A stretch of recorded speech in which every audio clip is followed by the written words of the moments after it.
Hello viewers, thanks blessing channel சார்பாக உங்களை வரவேற்கிறேன்.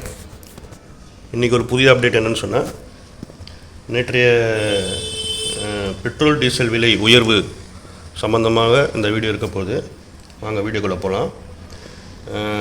யாராவது சேனல் சப்ஸ்கிரைப் பண்ணாதவங்க சப்ஸ்கிரைப் பண்ணுங்கள், பெல் ஐக்கான் கிளிக் பண்ணுங்கள், ஷேர் பண்ணுங்கள், கமெண்ட் பண்ணுங்கள். ஓகே, இப்போ வீடியோக்குள்ளே போகலாம். பெட்ரோல் டீசல் விலை உயர்வு நம்ம நேற்று நியூஸில் அது பரபரப்பாக இருக்குது. என்னென்னு சொன்னால், இதில் எல்லா விலையும் உயர்றதுக்கு வாய்ப்பு இருக்குது அப்படின்ற மாதிரி சொல்கிறாங்க. ஆல்ரெடி நம்மளுக்கு கேஸ் விலைலாம் உயர்ந்திருக்கு. அதிலே நம்ம எல்லோரும் மக்கள் ரொம்ப சிரமப்படுறாங்க. இந்த நேரத்தில் இது பெட்ரோல் டீசல் விலை கொஞ்சம் உயர்ந்திருக்கு. அதனால் எல்லோரும் சாமானிய மக்கள், பொதுமக்கள் எல்லாருமே அதிர்ச்சி தெரிவிச்சிருக்காங்க. அது என்னன்னு சொன்னால், எதிர்க்கட்சிகளும் ரொம்ப கடுமையாக விமர்சிக்கிறாங்க. ஏதாவது இந்த தேர்தல் முடிந்த பிறகு அப்புறம் திடீர்னு பெட்ரோல் டீசல் விலை உயர்த்திருக்கிறது அப்படின்னு சொல்லிட்டு பொதுமக்கள் ரொம்ப அதிருப்தி தெரிவிச்சிருக்காங்க. இப்போ பெட்ரோல் டீசல் விலை எவ்வளோ உயர்ந்திருக்கு அப்படின்னு பார்க்குறோம்.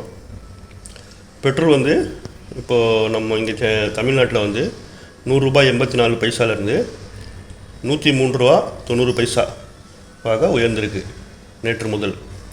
அதே போல் டீசல் விலை 92 ரூபாய் 39 பைசாலேருந்து 95 ரூபாய் 47 பைசாவாக உயர்ந்திருக்கு.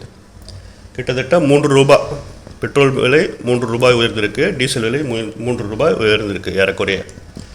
ஆக இதன் காரணமாக எல்லா பொருட்களுடைய விலையும் உயரும் அபாயம் இருக்குது அப்படின்றது வணிகர்கள் தெரிவிச்சிருக்காங்க. வணிகர்கள் என்ன சொல்கிறாங்க, ஏற்கனவே நம்மளுக்கு கேஸ் தட்டுப்பாடு, கேஸ் விலை உயர்வு நல்லா சிரமப்பட்டிருக்கோம். இந்த நேரத்தில் பெட்ரோல் டீசல் உயர்றதுனால இப்போ எல்லாமே காய்கறிகள், மளிகை சாமான்கள், மற்ற இந்த லாரி வாடகை எல்லாமே உயர்றதுக்கு அபாயமாக இருக்குது. அதனால் ரொம்ப சிரமப்படுவாங்க பொதுமக்கள் அப்படின்ட்டு தெரிவிச்சிருக்காங்க. இப்போ இதற்கு நம்ம தமிழக முதல்வர் சிஎம் விஜய் அவர்கள் எதிர்ப்பு தெரிவிச்சிருக்காரு மத்திய அரசுக்கு. இந்த மாதிரி கேஸு இது ஏற்கனவே நம்ம விலைவாசி உயர்வு இருக்கனால இந்த பெட்ரோல் டீசல் விலை உயர்வு மத்திய அரசு திரும்ப பெறணும் அப்படின்னு சொல்லிட்டு விஜய் அவர்கள் எதிர்ப்பு தெரிவிச்சிருக்காரு.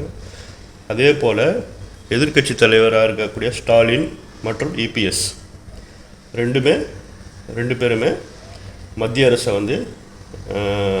கடுமையாக கண்டனம் தெரிவிச்சிருக்காங்க. தேர்தல் முடிவு வந்த பிறகு இந்த மாதிரி விலை உயர்த்தியது, பெட்ரோல் டீசல் விலை உயர்த்தியது சரியில்லை, இதை உடனடியாக வாபஸ் பெறணும் அப்படின்னு சொல்லிட்டு தெரிவிச்சிருக்காங்க. அதே போல் காங்கிரஸ் தலைவர் ராகுல் காந்தி அவர்கள் அவரும் கடுமையாக விமர்சிச்சிருக்காரு. அதாவது இது தேர்தலுக்கு நம்ம கொடுக்கக்கூடிய விலை, மத்திய அரசு இந்த மாதிரி மக்களை ஏமாற்றிட்டாங்க அப்படின்னு சொல்லிட்டு அவர் கடுமையாக எதிர்ப்பு தெரிவிச்சிருக்காரு ராகுல் காந்தி அவர்கள்.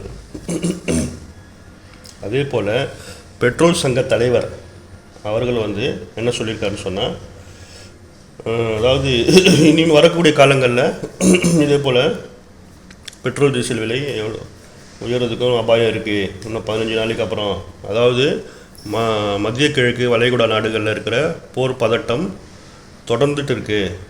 அது அது அது வரைக்கும் பெட்ரோல் டீசல் விலை குறையிறதுக்கு வாய்ப்பே இல்லை. இது மேலும் உயரத்துக்கு தான் வாய்ப்பு இருக்குது. அந்த போர் பதற்றம் குறையணும், அப்போ தான் கச்சா எண்ணெய் விலை குறையும், அப்போ தான் பெட்ரோல் டீசல் விலை குறையிறதுக்கு வாய்ப்பு இருக்குது. அது வரைக்கும் பெட்ரோல் டீசல் விலை குறையிறதுக்கு வாய்ப்பு இல்லை. இதுக்கு பிறகும் ஒரு 15 நாளைக்கு அப்புறம், ஒரு மாதத்துக்கு அப்புறம் விலை உயர்றதுக்கு தான் வாய்ப்பு இருக்குது என்பதாக பெட்ரோல் சங்க தலைவர் தெரிவிச்சிருக்காரு.